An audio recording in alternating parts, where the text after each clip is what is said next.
ایک جنگل میں ایک چھوٹا خرگوش رہتا تھا جس کا نام بونی تھا۔ بونی بہت شرارتی لیکن دل کا صاف تھا۔ ایک دن اسے جنگل کے بیچ میں ایک چمکتا ہوا پھول ملا۔ یہ پھول جادوئی تھا اور 3 خواہشیں پوری کر سکتا تھا۔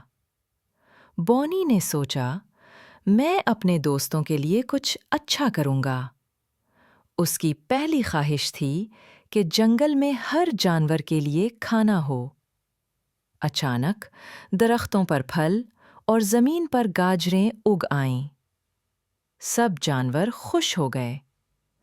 دوسری خواہش تھی کہ جنگل ہمیشہ سرسبز رہے۔ پھول نے جادو کیا اور جنگل ہر موسم میں ہرا بھرا ہو گیا۔ پرندے گانے لگے اور تتلیاں ناچنے لگیں۔ تیسری خواہش بونی نے اپنے لیے مانگی۔ اس نے کہا، میں ہمیشہ خوش رہوں اور سب کے ساتھ دوستی کروں۔ جادوئی پھول نے یہ خواہش بھی پوری کی۔